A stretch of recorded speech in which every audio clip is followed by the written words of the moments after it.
प्रकाधनार्थ ऋत्विक घटक का फिल्मों की ओर रुख। आलेख बांग्ला सुब्रत सिन्हा, अंग्रेजी से अनुवाद मनोज कुलकर्णी।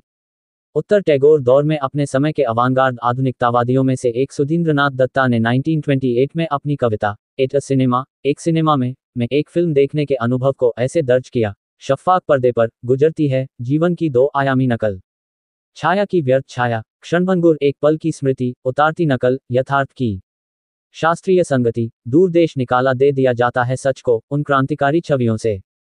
हल्की इच्छाएं, एक के बाद एक, बेकाबू मैदान में बेलगाम चीखती भटकती, डीग हाँकती। बांग्ला से अंग्रेजी अनुवाद स्वयं लेखक द्वारा। समय की लहरें अगले 25 वर्षों में मुख्यधारा की बंगाली बौद्धिकता को उन भावनाओं से बहुत दूर ले आई जैसा कि प्रगतिशील लेखक संघ के संस्थापक सज्जाद जहीर और मुल्क राज आनंद याद करते हैं कि भारतीय साहित्यिक परिदृश्य में ताज़ा खून संचारित करने की गरज से ही 1935 में लंदन में इसकी स्थापना की गई थी। भारत में हमारे युग के सामाजिक यथार्थ की एक प्रामाणिक अभिव्यक्ति बन सकने के लिए नाटक, संगीत, नृत्य और अन्य कलाओं को विकसित करने के लिए 1943 में Indian people's theatre association IPTA का जन्म हुआ। कलाओं में एक यथार्थवादी प्रामाणिकता की इसी आकांक्षा के साथ ऋत्विक कुमार घटक the 4th of November 1925 the 6th of February 1976 ने सांस्कृतिक मोर्चे पर एक कम्युनिस्ट कार्यकर्ता बतौर अपनी यात्रा शुरू की। कभी कभार प्रकाशित कुछ लघु कथाओं से इत्र उनकी शुरुआत रंगमंच के इर्द गिर्द हुई थी। बतौर एक नाटककार, अभिनेता और निर्देशक 1943 से 1953 के बीच घटक ने टैगोर के अनेक नाटकों अचलायतन, डाकघर, नौटीर पूजा के मंचन में हिस्सा लिया। ये एक ऐसा रिश्ता था जिसे मैं उनके बिना बात नहीं कर सकता कह कालांतर में उन्होंने इसका महत्व स्वीकारा। ब्रेक्ट के कुछ अनुवादित नाटक खोडरगंडी और गैलीलियो चरित, खुद अपने कुछ नाटक कालोसाय, दलील, इस्पात, ज्वलंता और ज्वाला और बिजोन भट्टाचार्य के कलंक, नबान जैसे नाटकों के साथ ताउम्र उनकी दोस्ती रही आई। ठीक कह सकना मुश्किल है कि इप्टा या उसके सदस्यों ने कब सिनेमा में प्रवेश किया। हालांकि इसकी पहली फीचर फिल्म धरती के लाल 1946 में प्रदर्शित हुई थी, जिसका निर्देशन ख्वाजा अहमद अब्बास ने किया था। पटकथा लिखने में बिजोन भट्टाचार्य ने योगदान दिया था, जबकि शंभू मित्र और तृप्ति मित्र ने अभिनय किया था।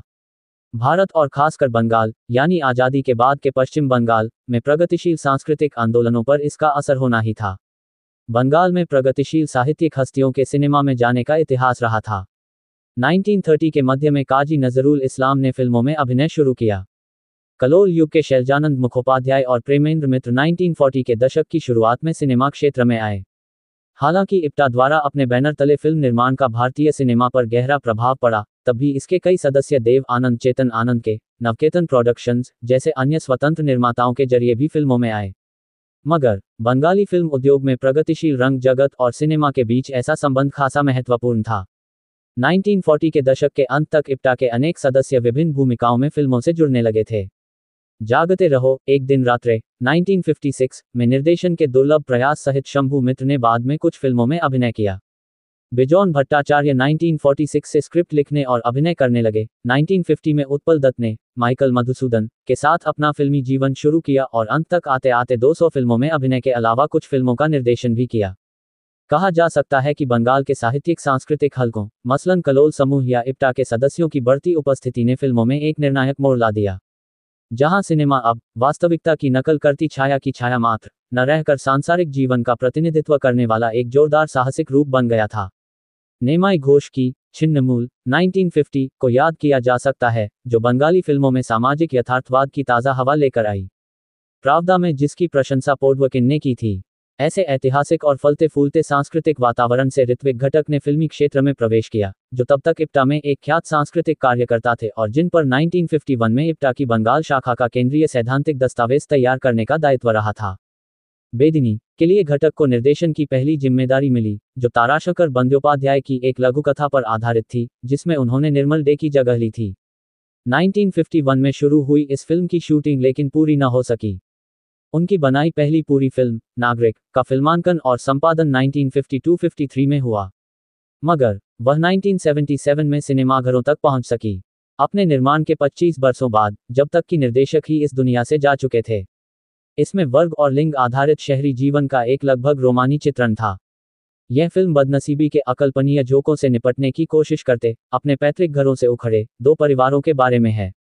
जिसकी शुरुआत में ही नदी किनारे की एक बस्ती की पृष्ठभूमि में एक वाचक एक आदर्श और एक आदर्शीकृत नागरिक की तलाश की बात करता है। उसी बात का रानी रॉय का अनुवाद, मैं उसे पहचानता हूँ, मैंने उसे पहले देखा है। यहाँ खड़ा है महान शहर, जहाँ एक अडिग लौह संरचना तले नदी चुपचाप बहती है, जिसके किनारे किनारे एक गाथा लुढ़कती है, आंसुओं और मुस्कानों की। जहाँ एक और दिन का काम खत्म हुआ है और थके हुए लाखों कामगारों के जीवन का सूरज एक बार फिर अस्त हो गया है। आकाश घिरा हुआ है तारों के जाल से। उसे ऐसे ही आकाश तले देखा है, ऊंचे और नीचे नागरिकों बीच। वह एक नागरिक फिल्म हालांकि विद्रोही वर्ग संघर्ष के जरिए रोजमर्रा के जीवन से मुक्ति चाहते एक आदर्श नागरिक की रोमांटिक तलाश को चित्रित करते हुए आधुनिकतावादी संवेदनशील तत्वों को दर्शाती है। ऐसा बंगाली फिल्मों में अक्सर नहीं हुआ था।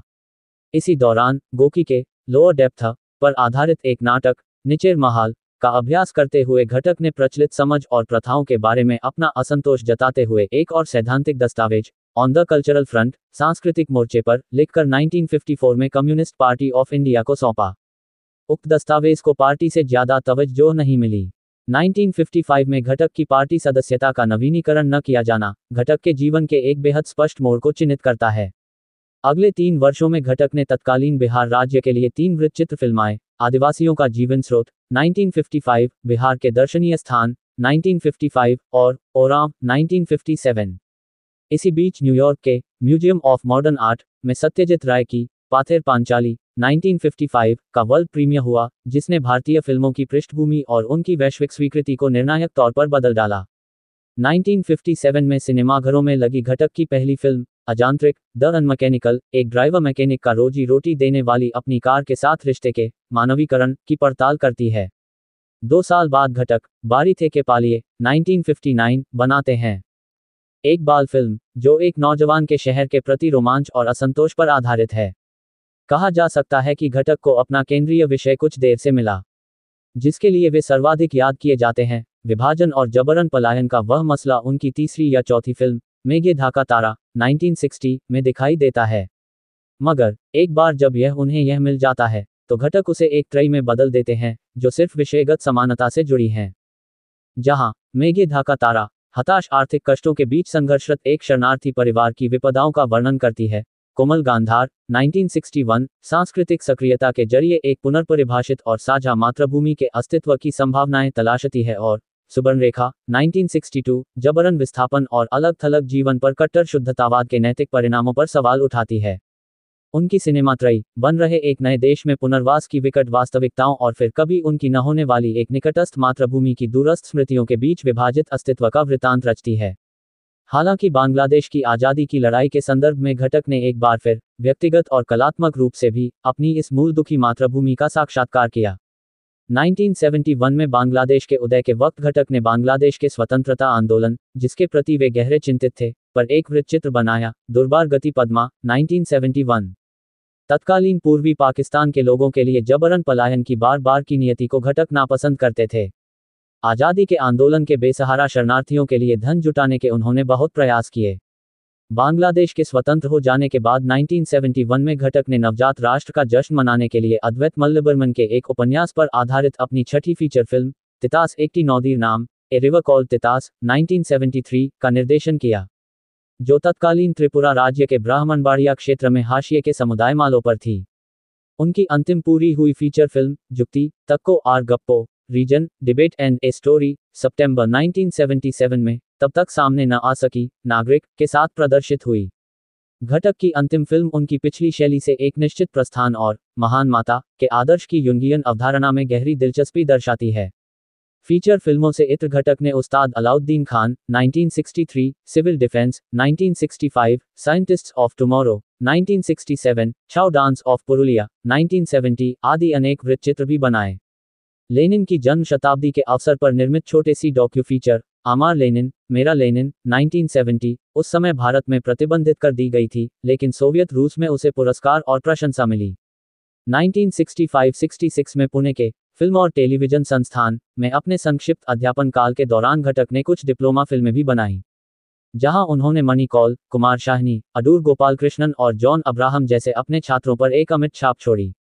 सबसे दिलचस्प तथ्य यह है कि घटक ने कुछ वृत्तचित्रों के अलावा पूरी लंबाई वाली कम से कम 4 फीचर फिल्मों बेदेनी 1951, कातो अजानारे 1959, बगलार बंगदर्शन 1964 और रंगीर गोलाम 1968 को पूरा करने की कोशिशें की और विफल रहे। घटक जैसे क्षमतावान निर्देशक की अधूरी छूट गई परियोजनाओं की संख्या ही एक अपारंपरिक बौद्धिक की सिद्धांतों पर दृढ़ता का प्रमाण होगी। आज बेहद सम्मानित मानी जाने वाली तमाम पूरी अधूरी सिनेमाई परियोजनाओं से इत्र घटक ने अनेक नाटकों, लघुकथाओं, निबंधों, रिपोर्टाजों और कई पत्र पत्रिकाओं को दिए गए साक्षात्कारों की भी एक विरासत छोड़ी है। आज किसी सामान्य उत्साही के लिए इनमें से कुछ ही कभी कभार उपलब्ध हो पाते हैं। दृष्टा और आलोचक घटक, फिल्मकार घटक की चकाचौंध पीछे कुछ दबसे गए हैं।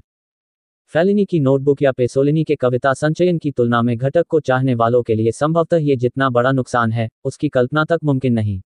घटक शताब्दी एक सुअवसर है कि ऐसी सामग्री फिर से खोजी जाकर वापस जीवंत संवाद में लाई जाए। मगर यह वक्त एक और बात पर विचार करने के लिए भी अच्छा है। औपनिवेशिक उत्पीड़न के गवाह रहे ऋत्विक घटक ने खुद को उससे लड़ने और बेहद अस्थिर विश्व व्यवस्था में उभरते एक राष्ट्र राज्य में शोषितों की चिंताओं को आवाज देने में लगा दिया। इन सब के बीच उन्होंने किसी मीनार शिखर से निहारते हुए कला नहीं रची, बल्कि सांसारिक लोगों के रोजमर्रा के जीवन को, उनके भयानक आघातों और छोटी छोटी जीतों को बहुत सहानुभूति से देखा और दर्ज किया। अधस्ती बीत जाने पर राष्ट्र और विश्व, दोनों ही, विभाजनकारी एजेंडों, दमनकारी राज्यों और तानाशाही शासनों की खाई में चक्कर खाते से मालूम होते हैं।